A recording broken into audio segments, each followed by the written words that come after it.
অনেক দিন যাব যাব ভাবছিলাম, যাওয়া আর হয়ে উঠছিল না। তো রবিবার দিন খাওয়া দাওয়া করে মেয়ে আর আমি বেরিয়ে পড়লাম দুজনে রেডি হয়ে। কোথায় যাচ্ছি চলো সবই তোমাদেরকে দেখাবো, দেখতে থাকো পুরো ভিডিওটা, দেখো কেউ স্কিপ করো না। তো আমরা টোটো ধরে চলে যাব বেলঘরিয়া, বেলঘরিয়া থেকে আমরা ট্রেন ধরবো। আর ট্রেন ধরে চলে এসেছি দেখো নৈহাটি। ট্রেনের ভিডিওটা নিতে পারিনি।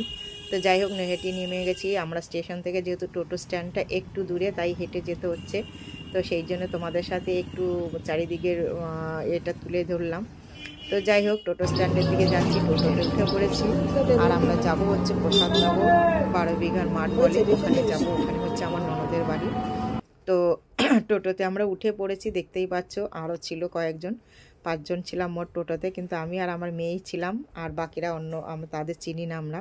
তো যাই হোক টোটো থেকে নেমে পড়েছি, নিয়ে নিচ্ছি একটু মিষ্টি, আর ভাইয়ের জন্য নিয়ে নিচ্ছি একটা ক্যাডবেরি আর 2টো কুরকুরের প্যাকেট। তো চলে এলাম অবশেষে, দেখতেই পাচ্ছ উপরে উঠছি। আর এই যে দেখছো হাতের কাজগুলো অসাধারণ, এগুলো করেছে আমাদের বৌমা, মানে আমার ভাগনা বউ। ও খুব ভালো একজন মানে অঙ্কন শিল্পীও, খুব সুন্দর আঁকে এবং গোল্ড মেডেলও পেয়েছে। ও ভারতবর্ষের মধ্যে প্রথম গোল্ড মেডেল পেয়েছে। তো যাই হোক অসাধারণ তার প্রতিভা, খুব সুন্দর হাতের কাজ, দেখতেই পেলে তোমরা। অবশেষে চলে এলাম আমার 3তলার ছাদে। যেহেতু প্রচণ্ড গরম ছিল, বাইরে থেকে এসেছি, তো আমাদের কাকিমা বললো চলো ছাদে যাই, ছাদে প্রচুর হাওয়া, সত্যিই তাই প্রচুর হাওয়া। 3তলার ছাদে চলে এসেছি, আর চারিদিকের ভিউটা অসাধারণ লাগছিল, তাই একটু ক্যামেরা বন্দি করলাম। কারণ আমি যেখানে ভিডিও করি, মানে আমি ঘরের মধ্যে ভিডিও করি, আমি তো বাইরে বেরিয়ে ভিডিও করতে পারি না। তো এখানে এসে লোকটা সামলাতে পারলাম না। আমরা প্রচুর ভিডিও করেছি, প্রচুর রিল বানিয়েছি ছাদে, সবই তোমাদের সাথে শেয়ার করব। আর এটা হচ্ছে আমার ননদের বাড়ি। আর ননদ কীরকম ননদ সেটাও তোমাদের বলে দিই।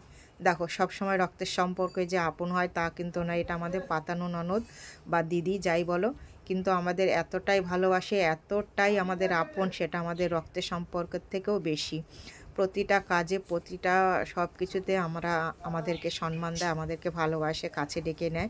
তাই অনেক দিন আসা হয় না বলে হঠাৎ করে চলে এলাম মা মেয়েতে ঘুরতে।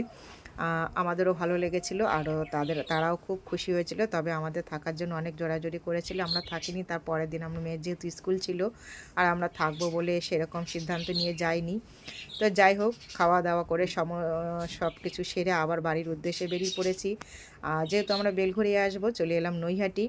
নৈহাটি থেকে আমাদের 5 নম্বরের ট্রেন ছিল, তাই ওভারব্রিজ থেকে পার হয়ে আমরা চলে আসবো 5 নম্বর প্ল্যাটফর্মে। তো 5 নম্বর প্ল্যাটফর্ম থেকে আমরা ট্রেন ধরবো, ধরে আমরা চলে আসবো বেলঘরিয়ায়। তো ট্রেনের ভিডিওগুলো আমি নিতে পারিনি, প্রচণ্ড পরিমাণে ভিড় ছিল। যাই হোক ভিডিওটা কেমন লাগলো অবশ্যই কিন্তু কমেন্ট করে জানাবে, ভালো লাগলে একটু শেয়ার করে ছড়িয়ে দিও।